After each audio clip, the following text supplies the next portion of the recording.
ইনশাআল্লাহ এই খুতবায় আমি সূরা বাকারার ৬১তম আয়াতটি নিয়ে কিছু ভাবনা এবং শিক্ষা আপনাদের সাথে আলোচনা করব। আর এই আয়াতটি নিয়ে কথা বলতে গিয়ে আমি মনে করি আয়াতটি নিয়ে গভীর চিন্তাকারী প্রত্যেক ব্যক্তি উপলব্ধি করতে পারবেন যে আমাদের জন্য এই সময় এই ধরনের আয়াত নিয়ে গবেষণা কেন গুরুত্বপূর্ণ। আল্লাহ আজ্জা ওয়া জাল্লা আয়াতটিকে একটি বিশেষ প্রেক্ষাপটে এখানে সন্নিবেশিত করেছেন। বনী ইসরাইল ফেরাউনের হাত থেকে রক্ষা পেয়েছিল, তারা ফেরাউন থেকে রেহাই পেয়েছিল, আর অনেক অনেক প্রজন্ম ধরে তারা ফেরাউনের শাসনের অধীনে বসবাস করে আসছিল। তো দীর্ঘ সময় ধরে তারা অধিকৃত জনগোষ্ঠী হিসেবে বসবাস করেছে কর্তৃত্ববাদী একটি শক্তির অধীনে, যা তাদেরকে শাসন করেছে, দাসতুল্য আচরণ করেছে এবং নিচু জাত হিসেবে গণ্য করেছে। এখন বিষয় হলো, নির্যাতনকারী এবং নির্যাতিতের মাঝে অদ্ভুত একটা সম্পর্ক রয়েছে। পৃথিবীর ইতিহাসে আপনি দেখবেন যে কিছু জাতি অন্য জাতির দ্বারা শাসিত হয়েছে। গোটা মানব ইতিহাস জুড়ে এমনটা ঘটেছে। উদাহরণস্বরূপ জাপানিরা চাইনিজদের সাথে এমনটা করেছিল, ব্রিটিশরা পৃথিবীর অনেক দেশেই এমনটা করেছে, ডাচরা এমনটা করেছে ইন্দোনেশিয়াতে, ইত্যাদি ইত্যাদি। আর যখন এই আক্রমণকারী ঔপনিবেশিক শাসকরা কোথাও চলে আসে, সেখানে বিজয়ী হওয়ার পর তাদের বিরুদ্ধে যুদ্ধরতরা ছাড়া সাধারণ জনগণ, লক্ষ কোটি সাধারণ জনগণের কাছে প্রথমে মনে হয় না যে তাদের জীবনে খুব একটা পরিবর্তন এসেছে। রোমানরা বিজয়ী হওয়ার আগে যে কৃষক ছিল, রোমানরা বিজয়ী হবার পরেও সে কৃষকই রয়ে গেছে। তাদের প্রদত্ত কর হয়তো ভিন্ন কর্তৃপক্ষের হাতে যাচ্ছে, কিন্তু জীবন খুব একটা পরিবর্তিত হয়নি, যুদ্ধের সময়টা বাদে। একইভাবে বিশেষত রোমান সাম্রাজ্য, মঙ্গোলীয় সাম্রাজ্য, অন্য যুদ্ধবাজ জাতিগুলো যারা গোটা পৃথিবী জুড়ে তাদের সাম্রাজ্যকে বিস্তৃত করেছে, তাদের এটা করার একটা পন্থা ছিল এই যে তারা বিদ্যমান অবস্থাতে তেমন একটা পরিবর্তন আনত না। তোমরা তোমাদের কার্যপদ্ধতি বজায় রাখো, যেভাবে চাষবাস করছিলে তা চালিয়ে যাও, বাজার যেভাবে চলছিল তা অব্যাহত রাখো, এখন শুধু অর্থ এই দিকে আসতে হবে, এইটুকুই। তো সাধারণ মানুষের কাছে অর্থনৈতিক পর্যায়ে ক্ষমতার এই রদবদলকে খুব বেশি পরিবর্তন বলে মনে হতো না। কিন্তু বিজয়ী শক্তির জন্য এটাও গুরুত্বপূর্ণ ছিল যে মানুষ যাতে জানতে পারে শহরে নতুন এক কর্তা এসেছে। করের অর্থ নীরবে নিভৃতে ভিন্ন গন্তব্যে সঞ্চালিত হবে এটুকুই যথেষ্ট না, বরং কর্তৃত্বের একটা বহিঃপ্রকাশও থাকতে হবে। মানুষের এটা স্বীকার করতে হবে যে একটি শক্তিধর সাম্রাজ্যের শক্তিধর সম্রাটের অধীনে বসবাস করছে তারা। আর যেভাবে তারা এটা করত তা শুধুমাত্র সামরিক শক্তি প্রদর্শনের মাধ্যমে না, কারণ সেটা ছিল অনেক ব্যয়বহুল। আর সেনাবাহিনী তো মূলত ব্যবহৃত হয় যুদ্ধক্ষেত্রে। সেনাবাহিনী ব্যবহৃত হয় গুপ্তচর বৃত্তির কাজে, গোপন সংবাদ সংগ্রহের কাজে। যখন আপনি জনগণ নিয়ন্ত্রণ করার জন্য সেনাবাহিনী ব্যবহার করবেন, সেই অনুপাতে তো জনসংখ্যাও অনেক বেশি, আর এটা সেনাবাহিনীর কাজও না। এজন্য এই ক্ষেত্রে অন্য অস্ত্র ব্যবহার করতে হবে। আমি এগুলোকে অস্ত্র হিসেবেই আখ্যায়িত করছি। আমেরিকাকে এখন বলা হয়ে থাকে হৃদয় এবং মনের নিয়ন্তা, এটাই বলা হয়ে থাকে। এখন আপনার আর বন্দুক এবং বোমার প্রয়োজন নেই। আপনার যা প্রয়োজন তা হলো বিনোদন, খেলাধুলা, কনসার্ট। রোমানরা এটা করেছে, সকল রাজারাই এটা করেছে। তারা বড় ধরনের আয়োজন করত, তাদের বিভিন্ন জাতীয় উৎসবের দিন থাকত। জনগণকে এটা অনুভব করতে হবে যে সাম্রাজ্যের প্রতি তাদের আনুগত্য হলো নাগরিকত্বের অংশ। আর এই লোকগুলো বিজয়ী হয়েছে কারণ তারা জয়ী হওয়ার যোগ্য। তাদের বিজয়ী হওয়াটা ইতিবাচক বিষয়। তারা যদি জয়ী না হতো, সাম্রাজ্য হিসাবে আমরা অগ্রগতি অর্জন করতাম না।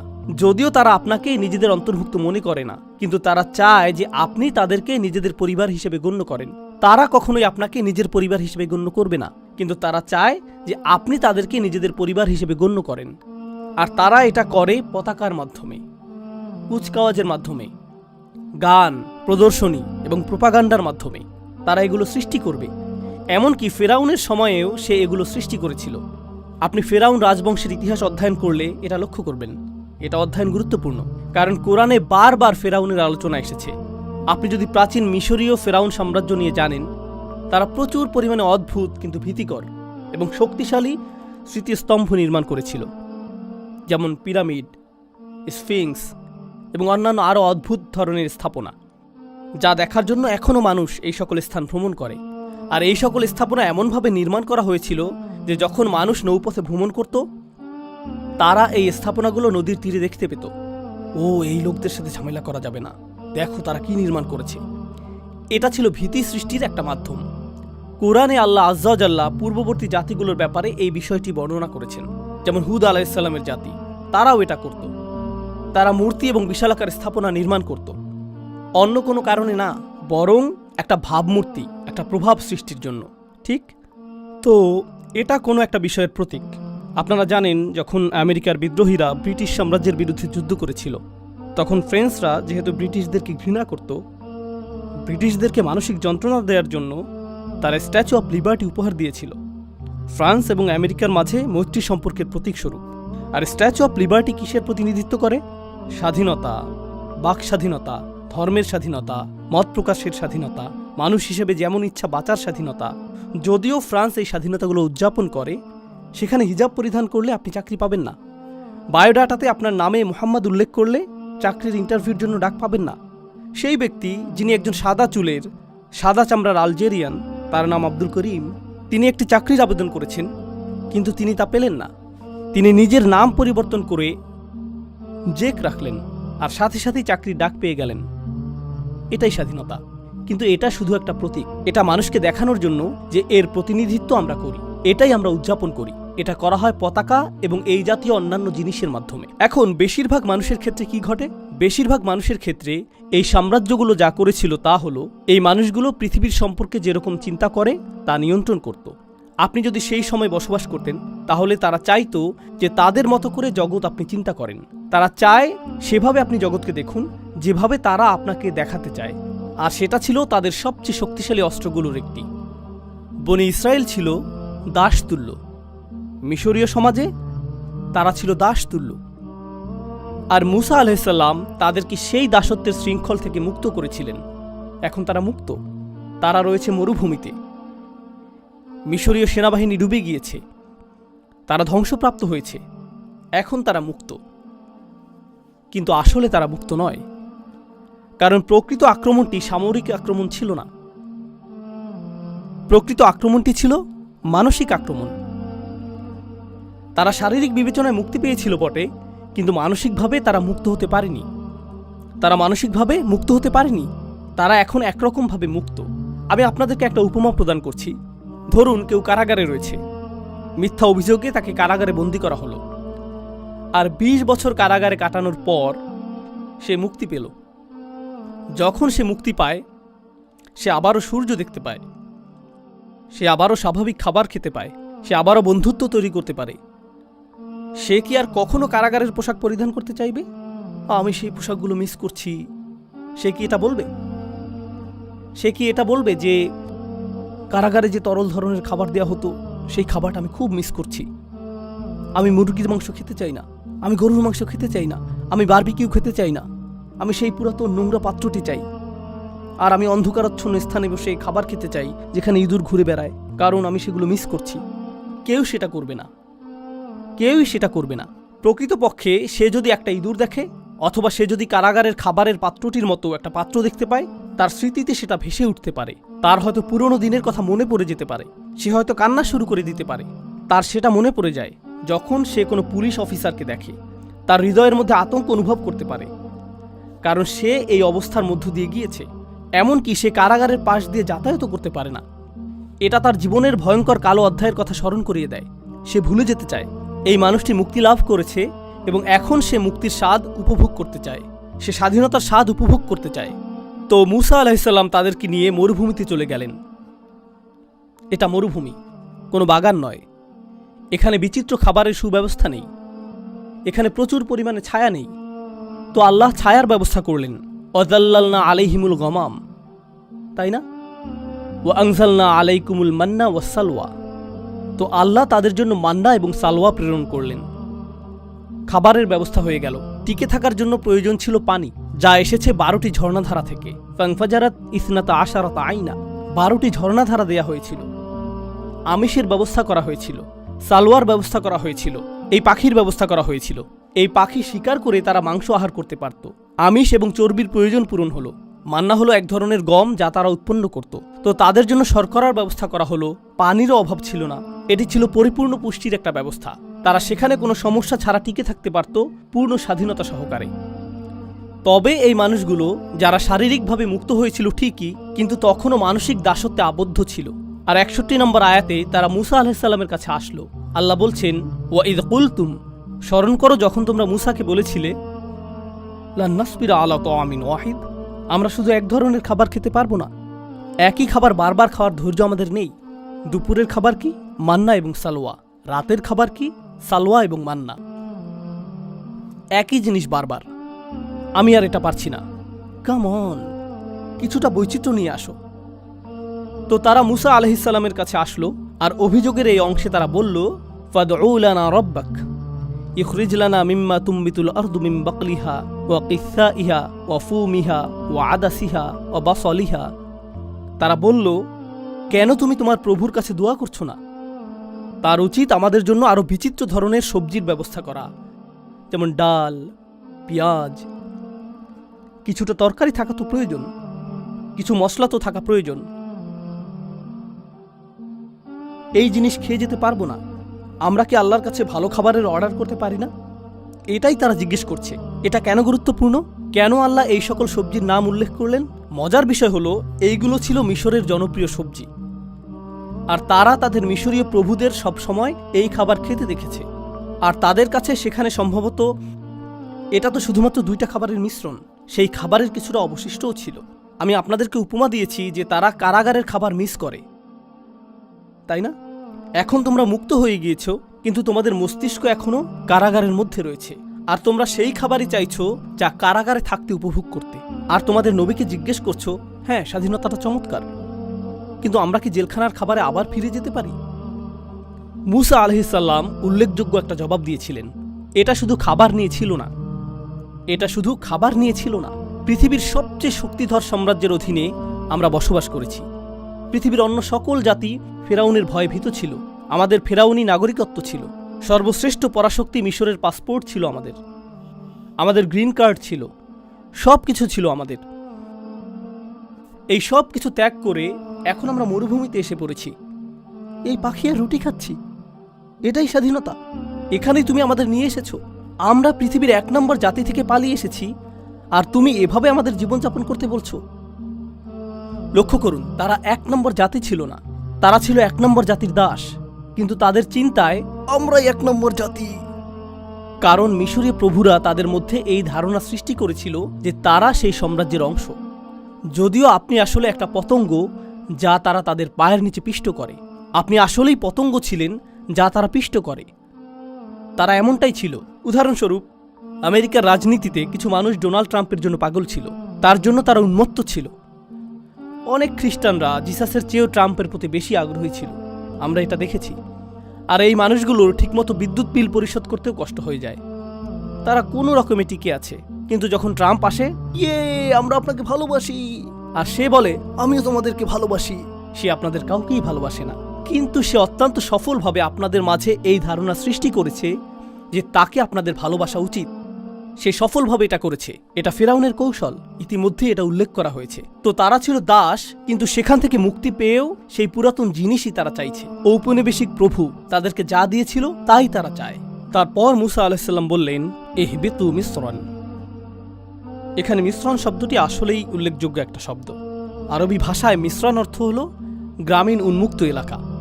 এখানে বলা যেত বালাদান, আরদান অথবা ওয়াদিয়ান, এই ধরনের যে কোনো শব্দই বলা যেত, কিন্তু আল্লাহ মিশ্রণ শব্দটি বাছাই করেছেন তানবিন সহকারে। মিশ্রণ এর শেষে নুন ধ্বনিটি শুনতে পাওয়া যায়, মিশ্রণ।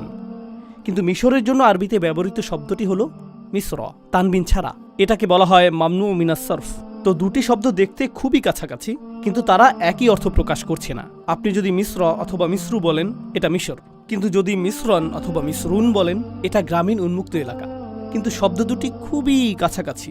এটা এরকম যেন মুসা আলাইহিসসালাম বলছেন, তোমরা আরেক মিশরে ফিরে যেতে চাইছো, তোমরা নতুন একটা স্থানে যেতে চাইছো, কিন্তু আসলে তোমরা আবারও সেই মিশরের অবস্থায় চাইছো। আমি কোথা থেকে এসেছি তা নিয়ে আপনাদেরকে মজার একটা কথা বলি। আমি মূলত পাকিস্তানি বংশোদ্ভূত, আর আমি পাকিস্তান ভালোবাসি। আমি সেই গোটা অঞ্চলটাকেই আসলে ভালোবাসি। সেই অঞ্চলটির ইতিহাসের প্রসঙ্গে বলতে গেলে, বিশেষত বিশ্ববিদ্যালয় এবং হাই স্কুলের যেই ছাত্ররা এখানে রয়েছেন, আমি চাই যে আপনারা একটা বই পড়েন, বিশেষত যদি আপনি দক্ষিণ এশিয়া থেকে এসে থাকেন। যদি আপনি ভারত, পাকিস্তান, বাংলাদেশ, আফগানিস্তান, এমনকি শ্রীলঙ্কা এবং সেই অঞ্চলের অন্যান্য দেশ থেকে এসে থাকেন, আপনি বইটি পড়েন। বইটির নাম Islam and the English Enlightenment. Islam and the English Enlightenment. আমি চাই যে আপনি এই বইটি পড়েন।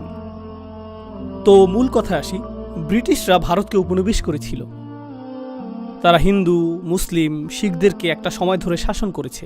ভারতীয়রা স্বাধীনতা আন্দোলন করেছে, বিশেষত মুসলিমরা লড়াই করেছে। দীর্ঘ সময় এতে কোনো ফল হয়নি। এদের তো পরস্পর শত্রু হওয়ার কথা ছিল।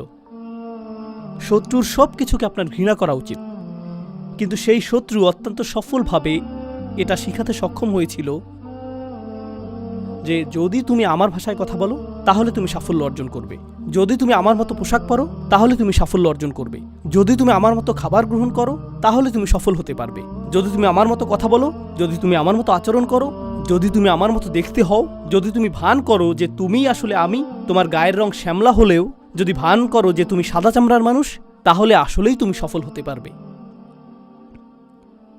ব্রিটিশরা কিন্তু খুবই ছোট একটা জাতি, না জানলে জেনে রাখুন। আমি অনেকবার ইংল্যান্ডে গিয়েছি। আপনি গাড়ি চালিয়ে কয়েক ঘন্টার মধ্যেই গোটা দেশটি অতিক্রম করতে পারবেন। যখনই আমি গাড়ি চালিয়েছি দেখেছি যে এর বেশিরভাগই ফসলের জমি। একটা শহর ফসলের জমি, আরেকটি শহর ফসলের জমি। আমি এটা দেখেছি আর বলেছি, ইয়া আল্লাহ, কোথায় এই লোকগুলো আর কোথায় গোটা পৃথিবী, কিভাবে এটা সম্ভব হয়েছে? আর আপনি যদি ইংল্যান্ডের ইতিহাস পাঠ করেন, তারা একে অপরকে হত্যা করতে উদ্যত হয়েছিল, তাদের রাজারা একে অপরকে হত্যা করতে উদ্যত হয়েছিল। আর তারা সেখান থেকে এমন এক সময় শুরু করে যখন তাদের গোটা সেনাবাহিনী এমনকি ৬০-৭০ হাজারও ছিল না। যদি আপনি বাড়িও ধরতে চান, বড়জোর তাদের সৈন্য ছিল ২ লাখ, আর মুঘল সৈন্য ছিল অনেক বেশি। ২০ থেকে ৭০ লাখের মধ্যে এই সংখ্যা উঠানামা করত। কিভাবে এটা ঘটল? এটা সামরিকভাবে ঘটেনি, ভিন্ন কিছু সেখানে ঘটে যাচ্ছিল। আর আমাদের জানতে হবে যে এই আধিপত্য কিভাবে কাজ করে। হ্যাঁ, সামরিক বিষয়টাও রয়েছে, কিন্তু এখানে অন্য প্রক্রিয়া, অন্য অস্ত্রও ব্যবহৃত হয়েছে। আর সেই অস্ত্রের বিষয়টি হলো, এমনকি যখন মানুষ ব্রিটিশদের কাছ থেকে স্বাধীনতা অর্জন করে, এমনকি যখন মানুষ আলজেরিয়াতে হত্যার শিকার হয়েও ফ্রেঞ্চদেরকে বিতাড়িত করেছে, তারা হয়তো ফ্রেঞ্চদেরকে বিতাড়িত করতে পেরেছিল, কিন্তু একটি ফ্রেঞ্চ ভিতরে রয়ে গিয়েছে।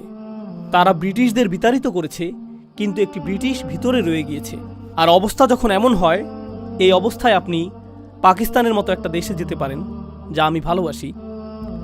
পাকিস্তানের অনেকগুলো ভাষা নিয়ে গড়া চমৎকার ঐতিহ্য রয়েছে।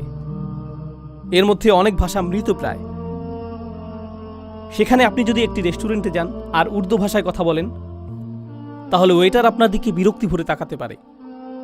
কিন্তু আপনি যদি একই কথা ইংরেজিতে বলেন, এর উপরে আপনি যদি আমেরিকান উচ্চারণে এটা বলেন, please sir, this way sir, আপনি পরীক্ষা করে দেখতে পারেন। আপনি স্যুট পরিধান করে সেখানে প্রবেশ করে ইংরেজিতে কথা বলুন, এরপর বেরিয়ে যান, পোশাক পরিবর্তন করে দেশীয় পোশাক পরুন, তারপর আবার প্রবেশ করে উর্দু ভাষা বলুন। সম্পূর্ণ ভিন্ন আচরণ পাবেন। আর এটা আমেরিকাতে ঘটছে না, কানাডাতেও ঘটছে না, ইংল্যান্ডেও ঘটছে না, এটা ঘটছে মুসলিম বিশ্বে। আর শুধুমাত্র পাকিস্তানেই না, এটা ঘটছে ভারতে, বাংলাদেশে, ইন্দোনেশিয়াতে, মালয়েশিয়াতে, এটা ঘটছে উত্তর আফ্রিকায়, সমগ্র মুসলিম বিশ্বে। জানেন মূলত বিষয়টা কি? আমরা আমাদেরকে মুক্ত করেছি, আমরা এটা করেছি, কিন্তু আসলেই কি আমরা করেছি? এটা এমন যেন আমরা আরেকটি মিশর চাইছি। আপনি আরেকটি মিশর চাইছেন। আর যারা এখানে তরুণ প্রজন্মের কাছে মনে হবে, আমি তো কানাডায় জন্ম নিয়েছি, আপনি কিসের কথা বলছেন? এই কথাগুলোর সাথে আমি সম্পর্ক খুঁজে পাচ্ছি না। হ্যাঁ, আপনাকে নিয়ে কিছু কথা বলি। জানেন আপনার ঔপনিবেশিক প্রভুকে? বিভিন্ন ব্র্যান্ডের নাম, নেটফ্লিক্সের প্রতি আপনার আনুগত্য, খেলায় আপনার প্রিয় দলটির প্রতি উপাসনা, এই উপায়ে আপনার নতুন প্রভুরা আপনাকে ব্যস্ত রাখছে। এটা আপনাকে নতুন মডেলের গাড়ি নিয়ে ব্যস্ত রাখছে, মোবাইল যা সম্প্রতি বাজারে এসেছে, যার এমন ক্যামেরা রয়েছে যেটি ঠিক আপনার আগের ফোনের ক্যামেরার মতোই, কিন্তু নতুন ফোনটি ছাড়া আপনার কাছে জীবন অসম্পূর্ণ মনে হয়। আপনাকে এটা পেতেই হবে, আপনাকে এটা দেখাতেই হবে। আপনি এমন গণতন্ত্র নিয়ে গর্বিত, এমন গণতন্ত্রে বসবাস করে গর্বিত, যা অত্যন্ত ব্যস্ত রয়েছে গোটা পৃথিবীর গণতন্ত্র ধ্বংস করার কাজে। কিন্তু আপনি গণতন্ত্র নিয়ে গর্বিত। কমপক্ষে আমাদের তো অধিকার রয়েছে, আমাদের তো গণতন্ত্র রয়েছে। আর অন্য দেশের বিশৃঙ্খলাগুলো আমাদের চোখে ধরা পড়ে। তো এই আয়াতের মাধ্যমে আমি আপনাদের যা বলতে চাচ্ছি তা হলো, মুসা আলাইহিস সালাম তাদেরকে একটি সতর্কতা প্রদান করেছিলেন। এটাই যদি তোমরা চাও, তোমরা যদি আবারও দাসত্বের জীবন চাও, শারীরিকভাবে না হলে মানসিকভাবেও যদি তা চাও, তাহলে এগিয়ে যাও। নতুন এক মিশরে চলে যাও। এইবার তোমাদের শাসন করতে ফেরাউন আসবে না। ফেরাউন তোমাদের নিজেদের মাথাতেই রয়েছে, আর তোমরা নিজেকেই নিজে ঔপনিবেশিক দাস বানিয়ে রেখেছ। এটা অটো পাইলট। সর্বোত্তম দাস তো সেই যার জন্য আপনার কারাগার তৈরিরও প্রয়োজন নেই, সাশ্রয়ী দাস। এই দাসটি এমন দাস যে মনে করছে যে সে মুক্ত, এটা সহজতম পন্থা। এটা অসাধারণ। ব্যাংকিং ব্যবস্থা উন্নতির আগে এবং কর ব্যবস্থার উন্নতির আগে একটা সময় ছিল যখন রাজা সৈন্য প্রেরণ করত। এই সৈন্যবাহিনী এসে প্রতিটা ঘর থেকে অর্থ সংগ্রহ করত। পদ্ধতিটা এখন অনেক স্মার্ট হয়ে উঠেছে। তখন সেনাবাহিনীর জন্য খরচ করতে হতো, ঘোড়ার জন্য খরচ করতে হতো, ঘোড়ার গাড়ির একটা খরচ ছিল, যাতায়াতের একটা খরচ ছিল, তারপর তারা অর্থ সংগ্রহ করত। এভাবে মাঝখানে অনেক অর্থ খরচ হয়ে যেত। এখন স্বয়ংক্রিয় বিলিং সিস্টেম তৈরি করা হলো। মানুষ যখন মহাসড়কে গাড়ি চালাবে, তাদের কাছ থেকে স্বয়ংক্রিয়ভাবে টোল আদায় হয়ে যাবে। তারা বুঝতেও পারবে না, তারা অনুভব করবে যে তারা স্বাধীন। রাস্তার দৃশ্যটি কত চমৎকার। তারা এভাবে ডাকাতির শিকার হয়েও হাসতে থাকবে। তারা হাসতে থাকবে যখন আয়ের উপর কর প্রদান করবে। এক বোতল দুধ কেনার জন্য তারা কর প্রদান করবে, তারপর সেই বোতল রিসাইকেল করার জন্য আবার কর প্রদান করবে। একটি গাড়ি কিনতে, গাড়িটি পার্ক করতে, নষ্ট গাড়িটি সারাতে তারা কর প্রদান করবে। আমরা শুধু তাদের অর্থ নিতেই থাকবো, আর তারা হাসতে থাকবে আর বলবে, এটা তো চমৎকার। এটা ফেরাউনের চেয়েও অনেক কার্যকর দাস ব্যবস্থা। ফেরাউন এটা দেখলে গর্বিত হতো। ফেরাউনও বলতো, এটা অসাধারণ। ইহবিতু মিসরান ফাইন্না লাকুম মা সাআলতুম। আর আপনি যদি এই মানসিক দাসত্ব থেকে মুক্ত হতে না পারেন, এর পরিণাম কি? আলোচনাটি আমি আর দীর্ঘায়িত করতে চাই না, হাতে সময় সীমিত। শুধু একটা বিষয় বলছি। আল্লাহ বলেছেন এর পরিণতি কি? এটা সহজ। কোরআনে অনেকগুলো নিয়ম বা বিধান রয়েছে। আপনারা মাধ্যাকর্ষণ নিয়ম সম্পর্কে জানেন, আপনারা পদার্থবিজ্ঞানের নিয়ম সম্পর্কে জানেন, আপনারা প্রজ্বলনের নিয়ম সম্পর্কে জানেন, আপনারা রসায়নের নিয়ম সম্পর্কে জানেন, আপনারা শরীরতত্ত্ব সম্পর্কে জানেন। আপনি যদি বিষাক্ত কোনো খাবার গ্রহণ করেন, আপনার শরীর ক্ষতিগ্রস্ত হবে। এমন নিয়ম রয়েছে যা এটা বর্ণনা করে। এমন বিধান কার্যকর রয়েছে। আল্লাহ নির্দিষ্ট বিধান কার্যকর করে রেখেছেন। আপনি নিজের হাতকে আগুনের মধ্যে প্রবেশ করাতে পারবেন না। এখানে প্রজ্বলনের বিধানটি কাজ করবে, তাই না? সবকিছুরই কার্যকারণ থাকবে এবং এর ফলাফলও থাকবে। ঠিক একইভাবে কোরআনে আল্লাহ আমাদেরকে আরেক ধরনের কার্যকারণ এবং ফলাফলের কথা বলেছেন। আল্লাহ যদি এটা শিক্ষা না দিতেন, আমরা কখনোই তা জানতাম না। পদার্থবিজ্ঞান আপনি শিখে নিতে পারেন, প্রজ্বলনের বিধানটি আপনি শিখতে পারেন, শরীরতত্ত্ব আপনি শিখে নিতে পারেন, কিন্তু আরও কিছু বিধান রয়েছে যেগুলোর কার্যকরণ এবং ফলাফল রয়েছে, যা আল্লাহ শিক্ষা না দিলে আপনি কখনোই শিখতে পারবেন না। ওই আল্লিমুকুম মালাম তাকুনু তাআলামুন। তোমাদেরকে তা শিক্ষা দেন যা তোমরা নিজেরা জানতে না। আল্লাহ বলছেন, দুরিবাত আলাইহিম আযিল্লাহ। আযিল্লাহ দিয়ে তাদেরকে চপটাঘাত করা হয়েছিল।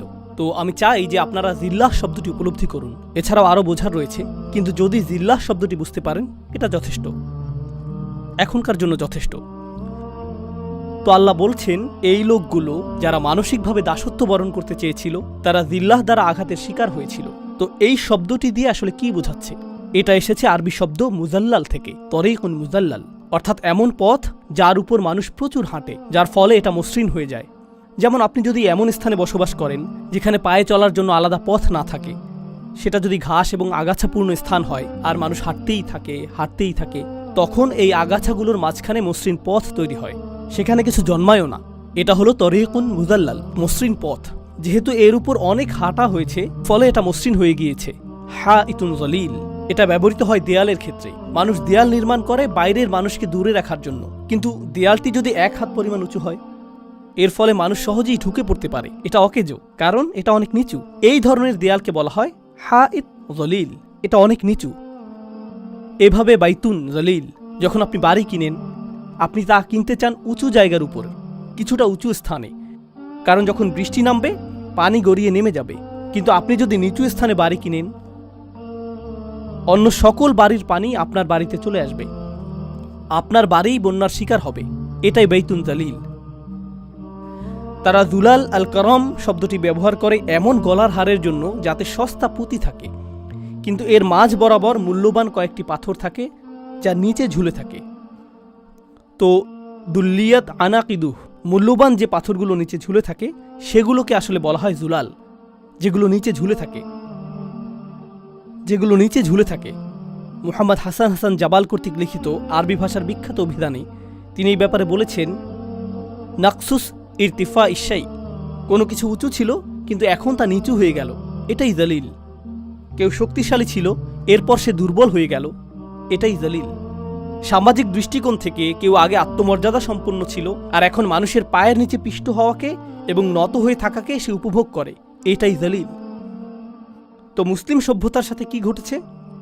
আজকের দিনেও এমন স্থান রয়েছে, আমি নিজে এমন স্থানে গিয়েছি, মুসলিম সমাজেই কোনো নারী যদি হিজাব পরিধান করেন, তিনি সেখানে অশিক্ষিত, গেঁয়ো এবং সেকেলে বিবেচিত হন। তারা পশ্চিমাদের থেকেও বেশি পশ্চিমা সাজতে চায়। পশ্চিমারাও এতটা পশ্চিমা সুলভ আচরণ করে না। কেন? কারণ আমরা এটা অনুভব করতে চাই যে আমরা আধুনিক অনুভব করতে চাই। আপনি লক্ষ্য করবেন যে যুদ্ধ বিধ্বস্ত দেশ, যেখানে গোটা দেশটি ধ্বংসপ্রাপ্ত হয়েছে, গণহত্যা চালানো হয়েছে, আর সেই মানুষগুলোই তাদের মূল্যবোধের অনুভূতি হলো এরকম, দেখো আমি কোন ব্র্যান্ডের বেল্ট কিনেছি, দেখো আমার জুতাগুলো, দেখো আমি কোন স্যুটটি কিনেছি, এটাই তার মূল্যবোধের উৎস।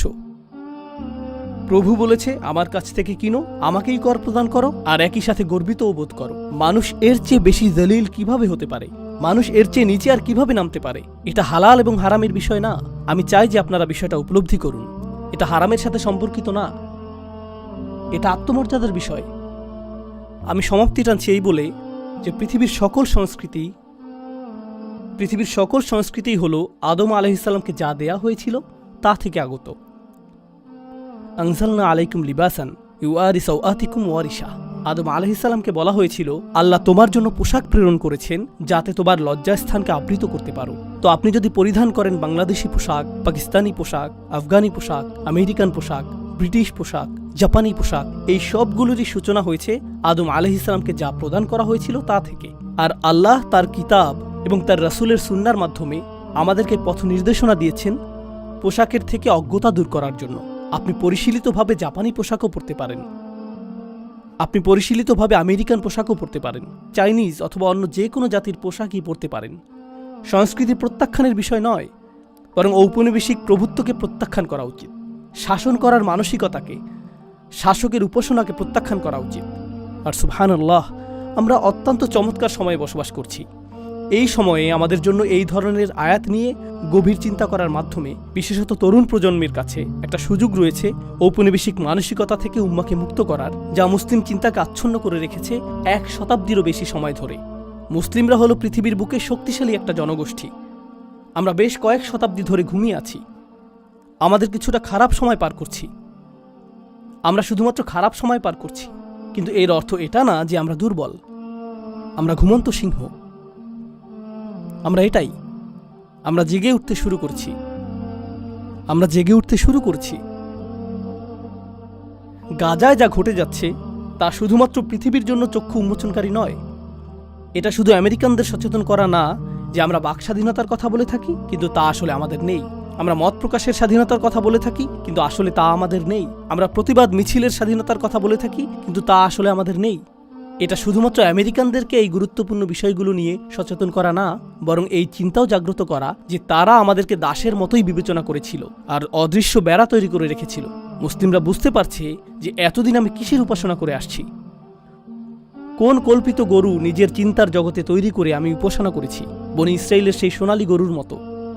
এখন আর এটা সোনালী গরু হতে হবে সেটা জরুরি না। এটা হতে পারে যে কোনো কিছুর সোনালী লোগো, এটা হতে পারে সোনালী নাইকি, হতে পারে সোনালী ফেরারি, সোনালী অ্যাডিডাস, এগুলো সবই সোনালী গরু। আজকের যুগে এগুলোই সোনালী গরু। পৃথিবীর সকল সামেরিরা এগুলো নির্মাণ করে যাচ্ছে। তো আমি মনে করি যে এটা নতুন একটা সূচনা, এটা নতুন জাগরণের সূচনা। আমরা এখন আর সাংস্কৃতিক আগ্রাসনের শিকার হব না। আমরা নিজেদেরকে প্রকাশিত করতে পারি এবং নিজেরাই চিন্তা করতে পারি, আর আমরা সত্য ছাড়া অন্য কিছুর অনুগত হব না। আমরা পৃথিবীকে সত্য প্রত্যক্ষ করার আমন্ত্রণ জানাতে পারি, এমন কারো চোখ দিয়ে দেখা থেকে বিরত থেকে যে এতদিন নিয়ন্ত্রিতভাবে কারসাজি করে সত্য গোপন করে এসেছে। আল্লাহ আজ্জা ওয়া জাল্লা আমাদের হৃদয় এবং মনকে মুক্তি দান করুন। বিশেষভাবে এই প্রজন্মকে আল্লাহ সামর্থ্য দান করুন যারা উম্মাকে ঔপনিবেশিক সেই প্রভুত্ব থেকে মুক্ত করবে যা এখনো ভিতরে রয়ে গিয়েছে, যা বহির্গত প্রভুত্ব থেকে কোনো অংশে কম নয়। বারাকাল্লাহু লি ওয়া লাকুম ফিল কুরআনিল হাকিম ওয়া নাফা'নি ওয়া ইয়্যাকুম বিল আয়াতি ওয়া যিকরিল হাকিম।